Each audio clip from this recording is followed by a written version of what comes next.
Good afternoon. Welcome to the City of Toronto's COVID-19 media briefing for Monday, November 23rd, 2020. Joining us today is Mayor John Tory, Toronto's Medical Officer of Health, Dr. Eileen, Toronto Fire Chief and General Manager of the Office of Emergency Management, Matthew Pegg, and Toronto City Councillor and Chair of the Board of Health, Councillor Joe Cressy. Mayor Tory. Well, Brad, thank you and good afternoon. Earlier today, Toronto and Peel region moved into a 28-day lockdown. I'm determined to make sure we, like many other cities across Canada, get through this period, stop the spread of COVID-19, which is the main objective here in our city, and get the numbers which continue to be extremely troubling right now, to get those numbers going in the right direction. We've done it before, earlier this year, and I know the vast majority of Toronto residents are committed to doing the right thing right now so that we can save lives and help keep people healthy. We had the discipline in the spring, and there's no reason why we can't have the same discipline now, starting with staying home. Staying home wherever and whenever possible and reducing contact with any people you don't live with is essential. We know from Toronto Public Health that parts of our city are suffering from COVID-19 more than others. We can't stop the spread of COVID-19 in some parts of our city while it rages like wildfire in other parts of the city. And we owe it to the most vulnerable to make sure that extra measures are provided, extra supports are provided in their fight against COVID-19. We have to fight this virus everywhere, and we have to stop it everywhere. Today, I am announcing that we, the City of Toronto, are expanding our targeted COVID response in areas of our city where the case numbers are much higher, including the northwest part of the city and including northeast Scarborough. While our health officials have been clear that city-wide restrictions are necessary to reduce the number of people we all come into contact with and reduce the likelihood of COVID-19 spreading, we know this lockdown must be implemented alongside enhanced supports to protect frontline workers and essential workers, along with proactively targeted and specific support to the areas and to the people who have been the hardest hit. The pandemic has exacerbated long-standing systemic health inequities related to poverty, to racism, and to inequality.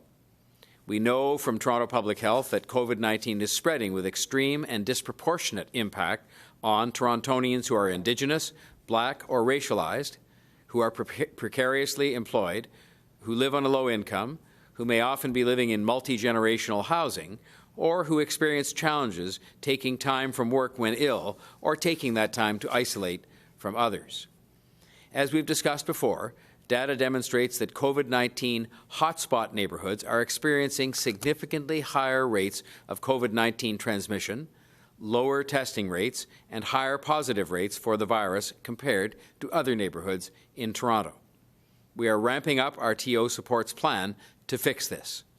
In partnership with 11 highly trusted, community-based partners, the City is immediately launching an urgent set of initiatives in targeted neighbourhoods to increase supports and testing for residents in COVID-19 hotspots.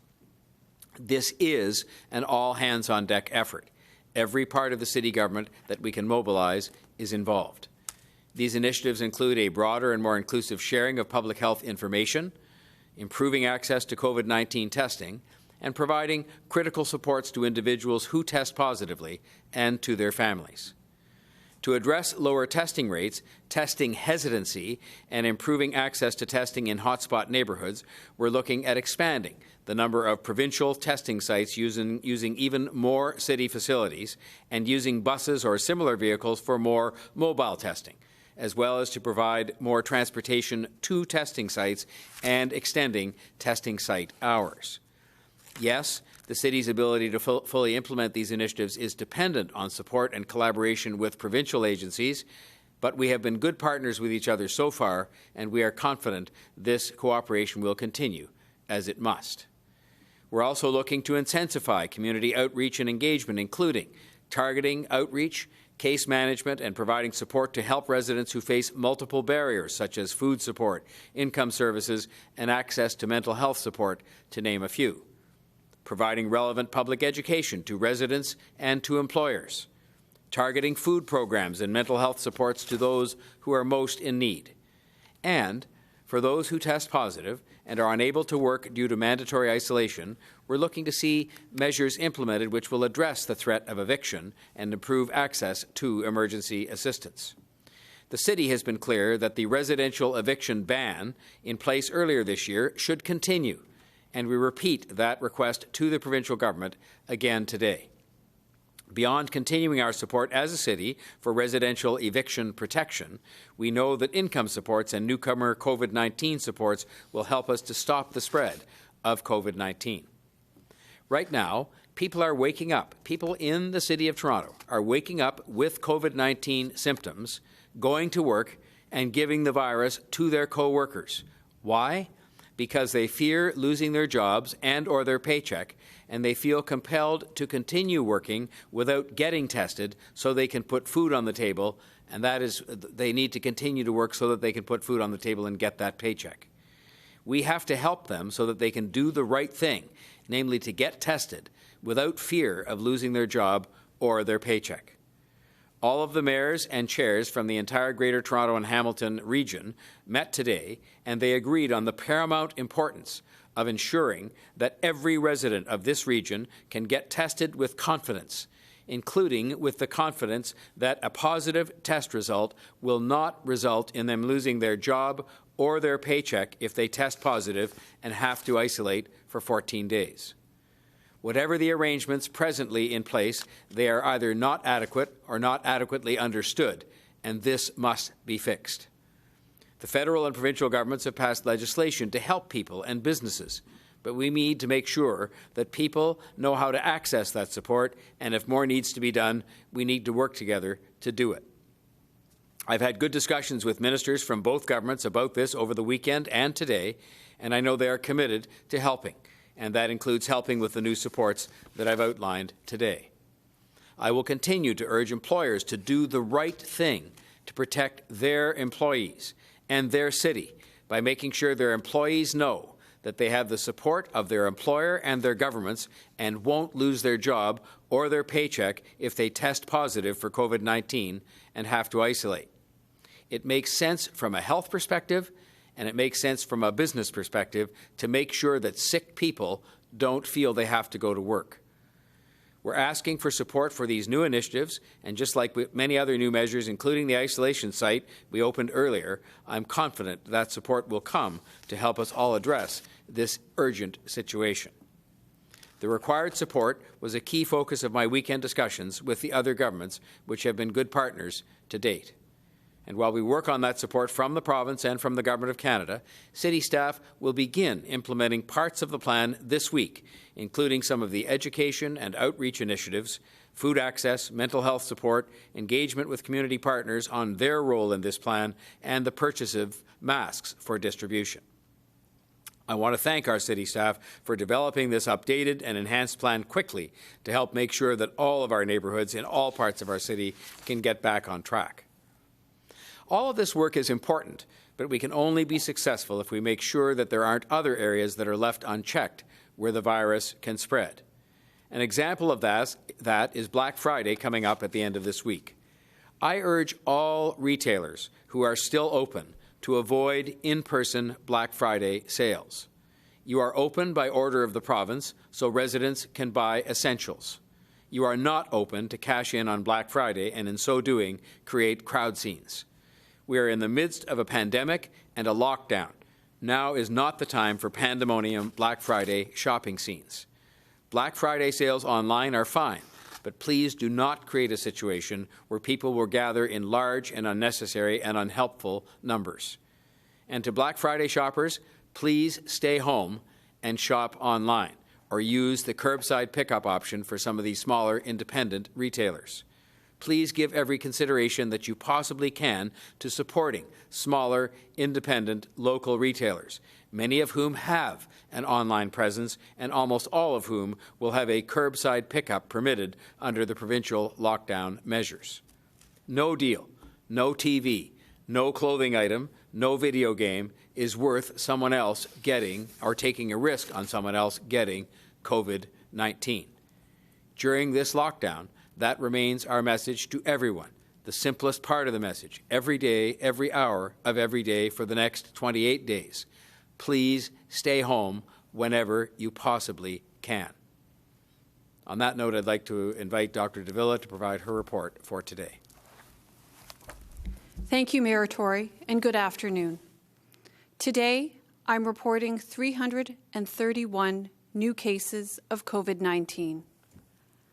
There are 167 people in hospital with COVID-19 and 41 in ICU. Since I updated you last Wednesday, we have reported a total of 2,177 cases of COVID-19 in our city. As Toronto is now officially under the restrictions of the province's lockdown category, today I revoked the orders I issued last week to keep in effect certain closures on the basis that the force of the province's authority supersedes mine. As I said in my remarks last Friday, since October the 1st, we have reported 45% of all cases of COVID-19 recorded during the entire pandemic. Considering such a significant level of spread in a matter of weeks, considering almost 2,200 cases in just the last 5 days, the need for the restrictions enacted by the province is not in question, even though it comes with the additional cost of hardships for people as a result. Regrettably, the threat of COVID-19 is so widespread that the most difficult choice had to be made. Even so, it is my hope if we work together, we can minimize the impact and move on from these restrictions after 28 days. The extent to which we may be able to relies heavily on the choices we make as individuals during these 28 days. First and foremost, if we're strict about keeping apart, we immediately gain ground against COVID-19's ability to spread.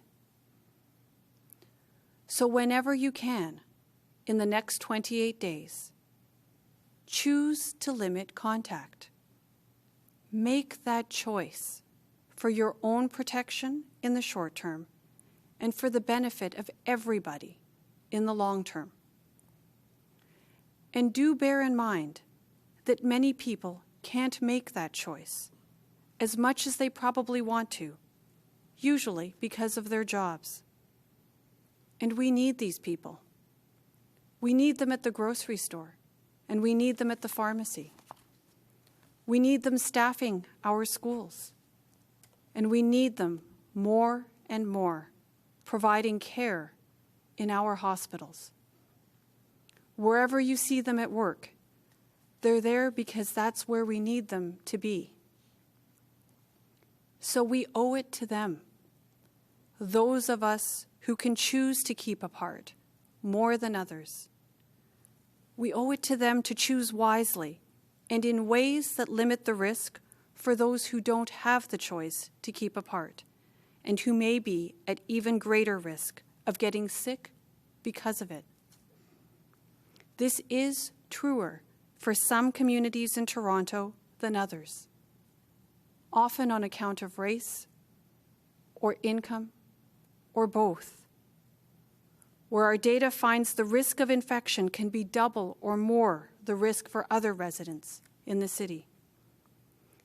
The ability to keep apart would be made easier for many people during this pandemic, with supports that make it possible to do so. When people are able to stay home for a while when sick, or stay apart for a time when we're all at risk, the better it is for all of us. This is why I agree that supports should be implemented for people who don't have the same choices and alternatives that many of us do. It's the simple formula of managing infection spread of the scale we face with COVID-19. the less opportunity people have to interact, the greater the likelihood we'll see less infection. At this point, I'm still very worried about where we are, where we're going, and what happens as we get there. I urge you to act with the care and caution that we all showed last spring. As I've said many times, with each choice we are able to make, we can lessen the likelihood of worse infection rates and soften the blow of what is yet to come. I believe we're closer today to living the kind of life we remember before there was a COVID-19. But that moment is on the horizon, not just around the corner. And so I ask you to please keep focused while we get there. I'll now turn it over to Chief Pegg to deliver his remarks. Excuse me. Thank you, Dr. Davila, and good afternoon. Effective this morning at 12:01 a.m., the City of Toronto has entered the grey lockdown category of the Province of Ontario's COVID-19 response framework in an effort to slow the spread of COVID-19. Since the announcement of these changes on Friday afternoon, our staff have been working around the clock to assess and modify city service delivery models where necessary. It is important to note that the City remains prepared to respond to emergencies throughout the lockdown period. Emergency response service levels by Toronto Police, Fire Services, and Paramedic Services is not impacted and will continue without interruption. Likewise, we will continue to provide the essential and critical services that our residents require, as we have throughout the COVID-19 pandemic. The City's coordinated enforcement teams were active all weekend, both proactively inspecting and enforcing the provincial regulations and orders, as well as responding to complaints. Over the course of the weekend, our enforcement teams inspected 44 restaurants and bars. 30 were found to be operating in compliance with the regulations and orders. 14 were found to be in violation, resulting in 5 charges being laid and 9 warning letters being issued.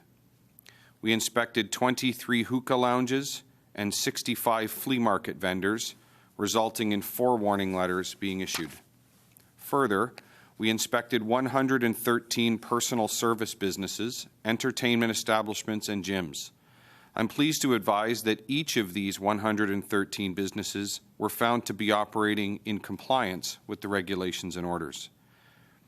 We continued to actively patrol our beaches and parks over the weekend, resulting in 33 charges being laid under the Trespass to Property Act for illegal activity on Toronto beaches and parks. We extinguished 35 bonfires on Toronto beaches this weekend. We responded to 106 complaints related to gatherings on private property over the course of the weekend. 47 of these were received via complaints submitted to 311, and the additional 59 were submitted directly to Toronto Police. 39 charges were laid as a result of these complaints. I will provide you with a few examples of the situations being encountered by our enforcement teams.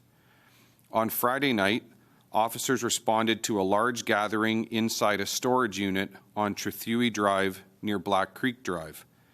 As a result of the response to and investigation of this incident, 1 charge was laid under the Reopening Ontario Act. Also on Friday night, officers responded to a large gathering on Lawrence Avenue West in the area of Allen Road. As a result of the response to and investigation of this incident, 15 charges were laid under the Reopening Ontario Act. Finally, officers responded to a large gathering on Saturday night in the Keele and Eglinton area. As a result of the response to and investigation of this incident, 1 charge was laid under the Reopening Ontario Act. In closing, I'm pleased to report that the work of our immunization task force is continuing as a top priority for our city team. Our immunization task force has been operating for a number of weeks now, as we work proactively to ensure that we are ready. We are continuing to work hard to ensure that we have comprehensive plans in place, such that we are ready to go once the governments of Canada and Ontario make vaccines available for distribution. I encourage everyone to continue to follow the advice of Toronto Public Health and maintain compliance with the important public health measures as we do all we can to slow the spread of COVID-19 in our city. For details on the impacts to city services in Toronto that came into effect at 12:01 this morning, please access toronto.ca/COVID-19 for the most accurate and up-to-date information. Thank you. I now invite Councillor Cressy to provide his remarks. Well, thank you, Chief Pegg, Mayor Tory, and Dr. Davila. To beat COVID, we must protect those hardest hit by the virus. That's what it means to be all in this together. Today, we're providing an update on immediate measures the city is launching in targeted hard-hit neighbourhoods, especially in the Northeast and the Northwest. And we're announcing additional policy changes we're working on with our provincial and federal partners. First, testing. We're taking further steps to support the provincial testing system in the Northwest and the Northeast. Building on work already underway, we're making additional city facilities available to support testing. We're retrofitting buses to serve as mobile testing sites that can be brought to people where they live and where they work.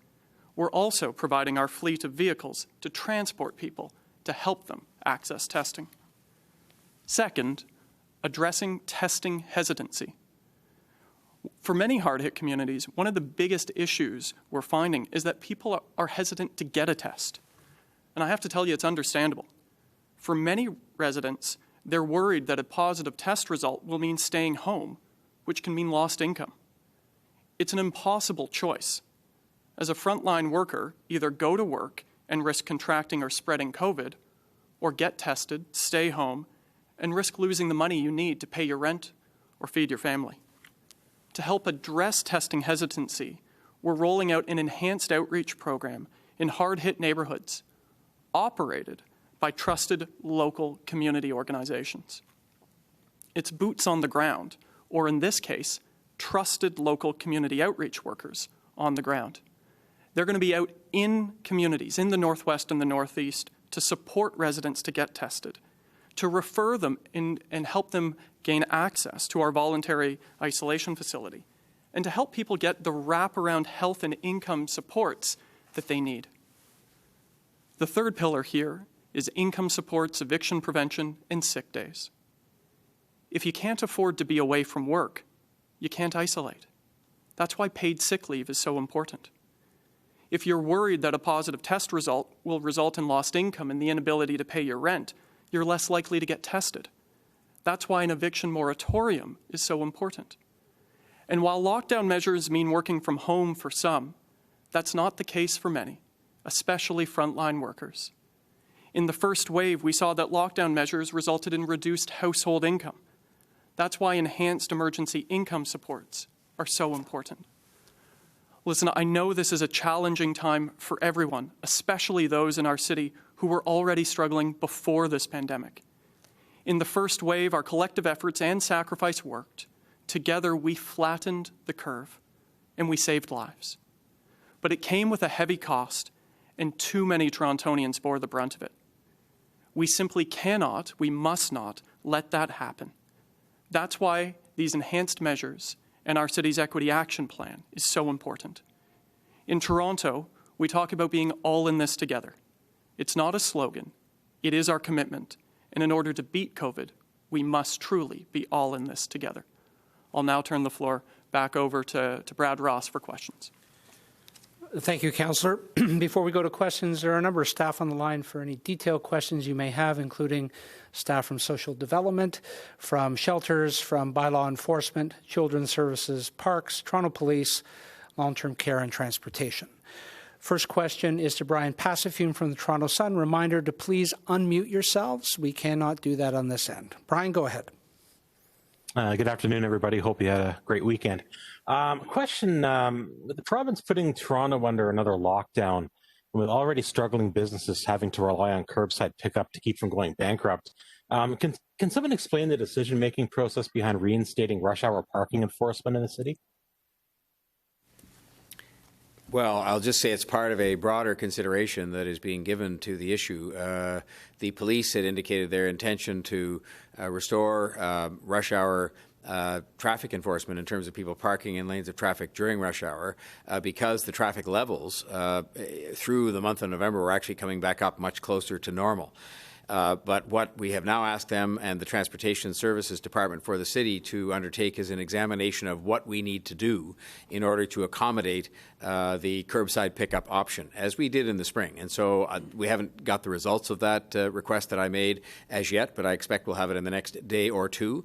I don't think it'll result in a change in the main arteries having rush hour traffic enforcement continued, because I think that in many cases that's just not something that is an option to have curbside pickup going on during rush hour. But I did ask that the other hours of the day be examined with respect to having a degree of flexibility, and so we'll see what comes back from that inquiry in the next couple of days, both from transportation and from the police. Okay, that's my only question. Thanks. Okay, Brian, thank you. We'll go next to Matt Bingley from Global News. Matt, go ahead, please. Good afternoon. I was wondering, aside from anecdotal evidence of people skipping tests or things in that nature who are low income, do you have any hard data on how many people this is actually affecting? So, Matt, what we do have, as you know, is the data that we have collected through our case management process. And we do collect socio-demographic data that show that there are certain segments of our community that have suffered more in respect of COVID-19 infections than others.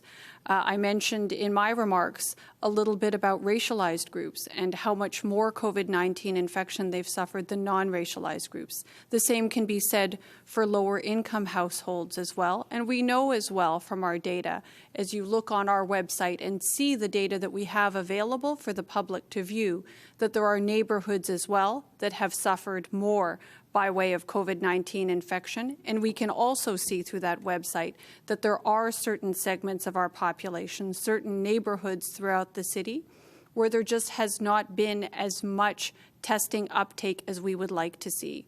So hence, supports to facilitate the ability of people to understand the benefits of testing, and supports as well to ensure that they're able to partake of those protective measures for themselves and for our community as a whole. Can I just comment on that? Because I think quite often, and I've had this discussion with other journalists before, the notion of anecdotal evidence is dismissed. You start with a foundation of fact, which says, as Dr. Davila said, we have in those neighborhoods the lowest levels of testing in many cases and the highest levels of positivity. And then you build on that the anecdotal evidence, which tells you, because I went up to some of those areas to find out for myself by talking to people why they were not getting tested. And they would point out two things that this new support program is going to address. Number one, the accessibility of testing itself. A lot of those people don't have a car, don't find it easy to get to the places where the testing is presently undertaken, and therefore we're going to try and make it more local or even take them to the tests through transportation. And the second is a real fear that people do articulate with respect to losing their paycheck. And so two of the things that we're talking about today, the one being accessibility of testing, the other being measures to make sure people have no fear that they're going to lose their paycheck, are answers to what is a statistical foundation that says there's a problem in those areas, not just with high case counts, and not just with high positivity rates, but with low testing rates. Okay, and sorry, just to clarify, I wasn't discounting anecdotal evidence. I was just wanting to know if there were any other hard figures. As for my follow-up, Mayor Tory, you were saying that it's critical to get other levels of government to come to the table with these supports for low-income individuals. When we're in a race against time here to try to avoid maybe an extension to this lockdown, what is an appropriate amount of time for them to actually come through with this funding? Well, I should start by saying, and others may wish to follow up on this, I should start by saying that in both cases, the other governments had offered to help us in efforts that we were going to make, extraordinary efforts, I'll call them, to address the hotspots, the places where vulnerable people were much more subject to being victimized by this virus. I will also tell you that in my conversations with the Deputy Premier and the Deputy Prime Minister in the last 24 hours, that we indicated that we need their support to get this done. And I think in light of the fact that both governments had indicated that they would try to be supportive of efforts that we would make in this regard, they were just waiting for us to come up with the plan. And we've submitted the plan in its fullest detail that we have it to those two governments, and I would hope that they can make a decision fairly quickly. I've also sent it to other cities right across the country because I think other cities should see what we're doing, not that it's all right or that it's perfect, but I think it's initiatives that they are experiencing some of the same kinds of challenges, and I think the governments at the other levels will be very interested in doing this, both because it's the right thing to do as a matter of humanity and equity, but also because in the end it is going to save far worse damage, including financial damage being done, because we're going to hopefully help to nip the areas of worst experience in the bud. Okay, thank you. We'll go next to Holly Mackenzie-Sutter from the Canadian Press. Go ahead, Holly.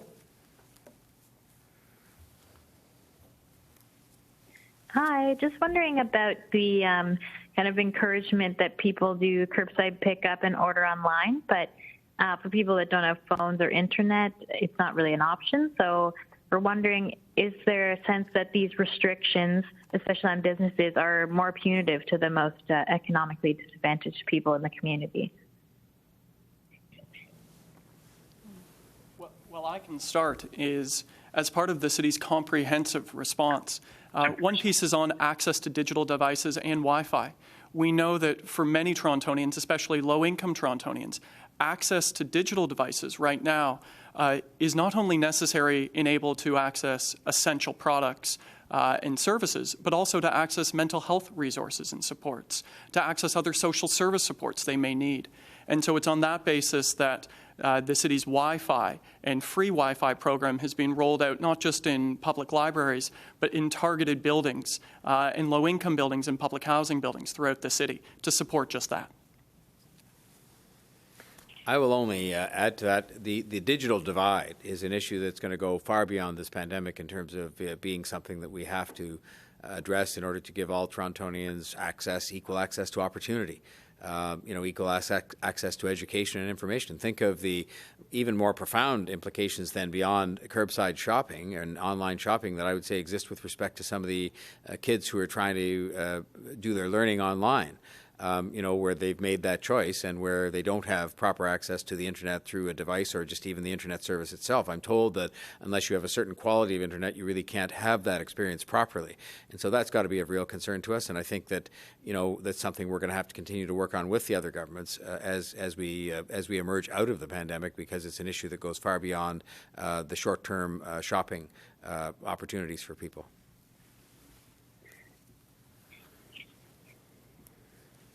Follow-up, Holly? No? No follow-up, Holly? Okay. Yeah, I do have. Oh, you do? Okay, I do have sorry, one more go ahead. question. Yeah, sorry, just wondering about the sick leave issue and people not wanting to get tested. I guess I'm just wondering what's being considered as a response to that problem and when some measures might actually come through.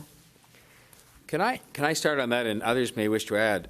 I will say one of the biggest problems at the moment, even with me as someone who reads a lot about these kinds of things and tries to read the provisions of all these different programs, is that there are programs that exist at the federal level, but it's not clear as to whether people that are in this circumstance qualify for those programs, and it certainly isn't clear to them in many cases as to how they'd go about applying for those programs. So I think that is problem number one, to see how many people you could get a degree of assurance that they won't lose their paycheck because of the existence of a benefit. And of course, in many cases, those people would get their paycheck at the end of a week or a 2-week period, and oftentimes even the notion of filling out an application as expeditiously as government may deal with them, and they've been doing not a bad job in that regard during this pandemic, is something that causes them a huge cash flow problem in terms of feeding their families. And then I think the second challenge we face is one that takes people who don't qualify for those programs, even when it's made clear, and finding out what we do to help them. And I think that will result or require some policy changes from the other governments in order to make sure, as I said earlier, there is no one who can't go and get tested confidently knowing they will not lose their job or their paycheck. Okay, thank you. We'll go. Sorry, did you want to add something, Councillor? Well, I think I would expand on that, which is, as the Mayor mentioned, we've seen in many communities, especially in some of the hard-hit neighbourhoods, that many members of the community aren't aware of the services that are available. And so part of the enhanced community outreach programs that we're rolling out here, in partnership with trusted local community organizations, is to put local outreach workers on the ground in the buildings where people live, talking to them in the language they speak to ensure that they know not only how to get tested, but how to access the supports that are available. That can be income supports that are already available from the province and federal governments. But it can also be isolation supports. We have a voluntary isolation centre, the first of its kind, open in our city. And we need to make sure that people are aware of it and comfortable using it. And so that's the outreach component that we've heard is so critical in partnership with community organizations. And as the Mayor mentioned, we know that in partnership with our provincial and federal counterparts, some of these income and sick leave supports and provisions can also be strengthened, especially for people who currently don't qualify. And that's where the Mayor's advocacy and our city's work is happening right now with our counterparts to ensure that that's bolstered and addressed. Okay, thank you. We'll go next to Francine Copen from the Toronto Star. Go ahead, Francine. Yes, good afternoon. Can you hear me? Yes, we can. Go ahead. Great. So I want to make sure I'm understanding this right. In terms of people who are afraid to get tested because they're afraid of a positive result, which will result in them losing their paycheck, the city isn't offering them any financial support. They're offering them support in accessing funds that are being made available by other levels of government, and they're also offering them support by agreeing to lobby other levels of government. Does that accurately sum it up? Again, I'll start by saying I think the short answer to that question is yes. We know there's a problem both with respect to testing and what the consequences of testing are and the whole experience where we can use trusted local people from local community organizations to explain that. But I think part of the explanation has to involve us being able to give some degree of assurance to people who are concerned about their paychecks that there either is a federal program or a provincial program that's available and we can help you to apply so that you can have that dealt with expeditiously. And we need to lobby for policy changes to make sure that those programs are inclusive of everybody who might be concerned about losing their paycheck so that all of those people, without exception, can go and get tested with confidence and will not go to work with a symptom and do that out of fear of losing that paycheck.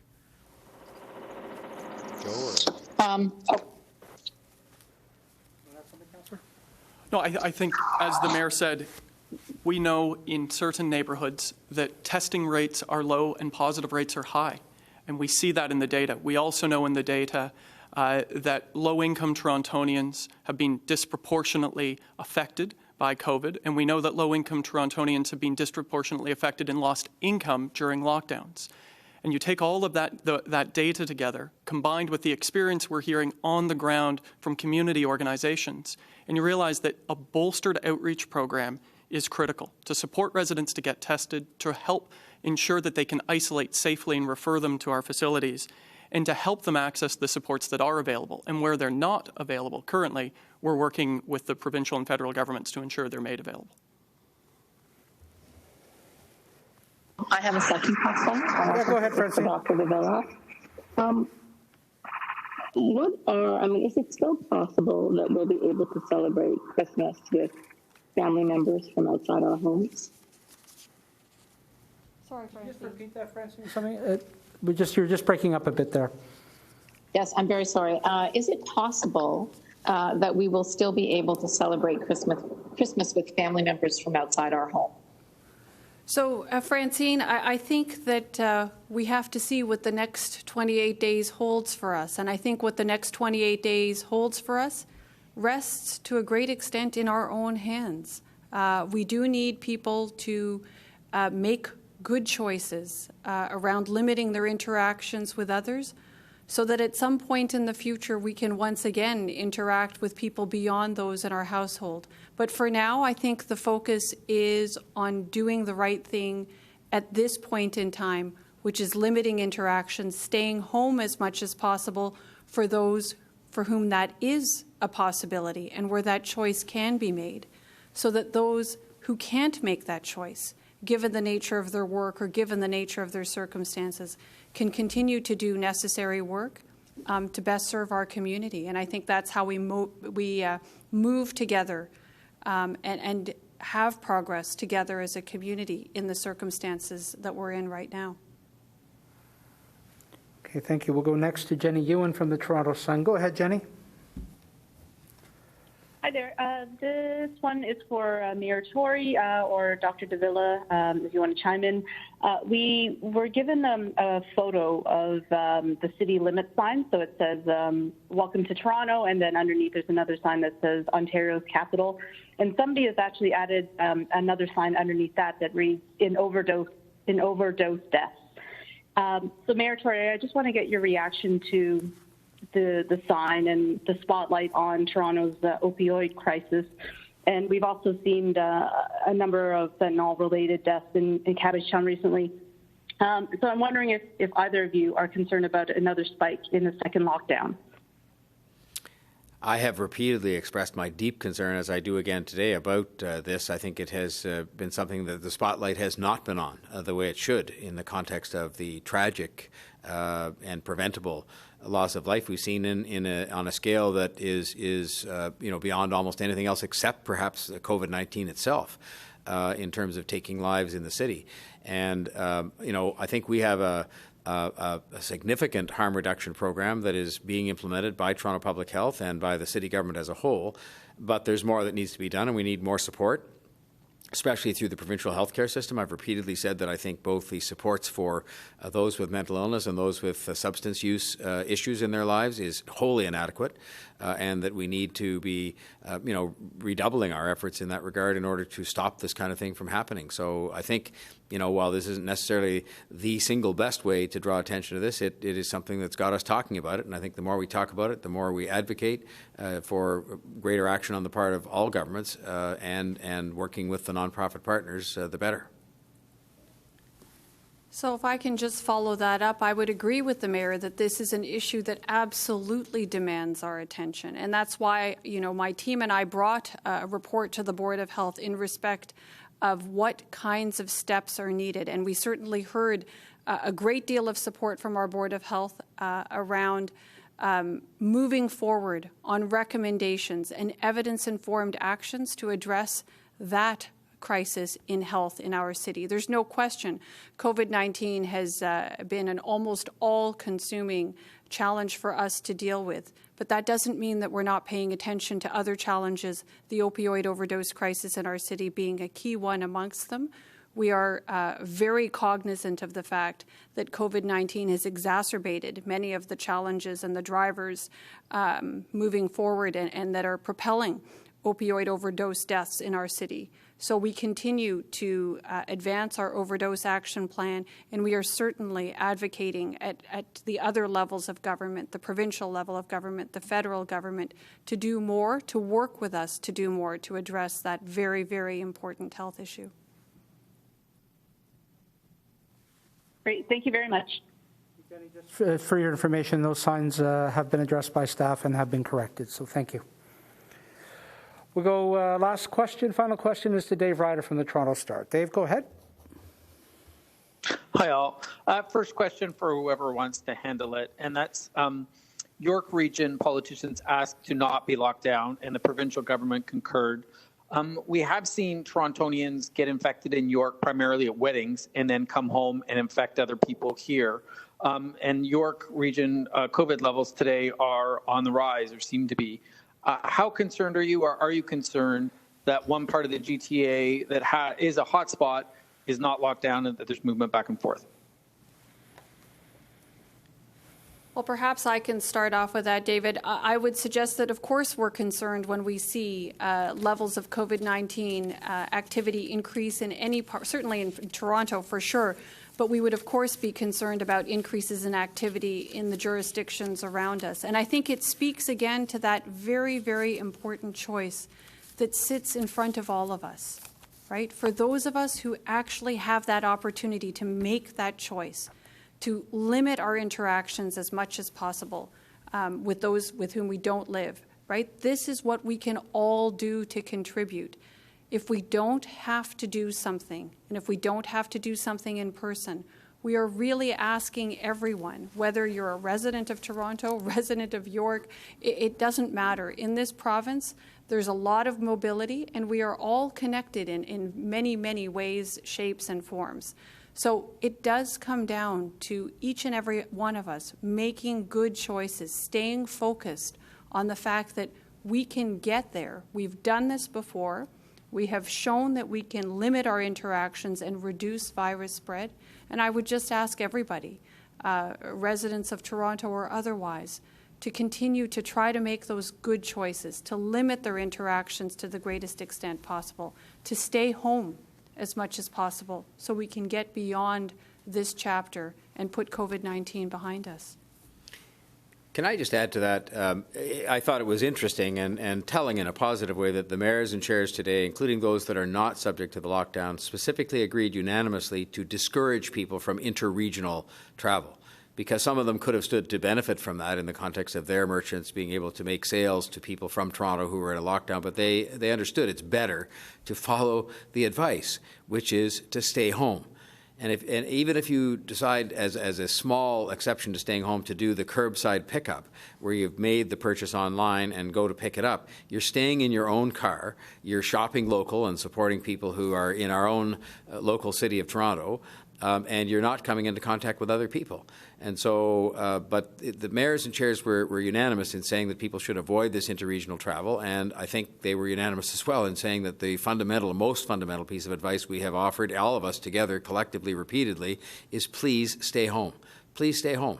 It doesn't matter even what the rules say or what the orange and purple and stage 2 and stage 4. Stay home. I mean, that's very simple advice, and if everybody just followed it, we'd be way better off.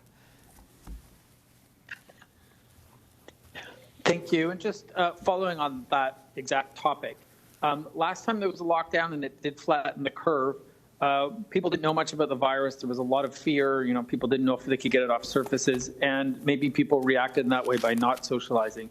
But then we had the summer where people started mingling again.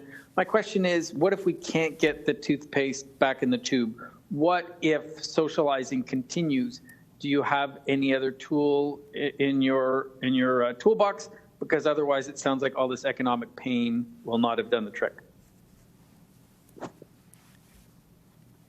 Well, you know, I think we have seen from the experiences of other jurisdictions that are a little bit ahead of us that there is the possibility that this is doable, that through the combination of efforts, you've got government coming forward with policies and the people that need to cooperate as much as possible where they actually have the options to choose. And we know that the greatest strength in terms of addressing COVID-19 spread and mitigating its impact comes from the collaboration between these two areas, the government and the people. So I would just ask everyone, as the mayor said, that whether you live in Toronto or in another jurisdiction that's farther afield, it's a simple piece of advice. And for those of us who can actually, do it, we would encourage you and ask you and urge you to do that. Please stay home as much as possible. Really think about whether the activity that you're thinking about is something that you really need to do or something that you just want to do. And if it's a want, just leave it aside for now. If it's a need, try to find ways to do it that don't involve leaving your home or that are more virtual or remote. Because that's what we can all do together to reduce virus spread and to get us, to the next chapter, to life beyond COVID-19. And David, if I could just add that in addition to flattening the curve, which we successfully did in the spring, and we will do again here in the second wave, we've learned that that comes with costs for people. And that's why today we're talking about enhanced supports for those who are most vulnerable and most disproportionately affected by these lockdown measures. But it also means supporting people who are isolating at home, who are following the rules. And that's why things like enhanced mental health services, virtual programming opportunities that have already been rolled out, and enhanced outdoor programming, these are the type of enhanced initiatives that our government's putting forward to ensure that people not only stay home, but can live the best they can economically, socially, and from a health perspective as well. All right, thank you for joining us. That concludes today's briefing. We'll return here on Wednesday. Please stay well.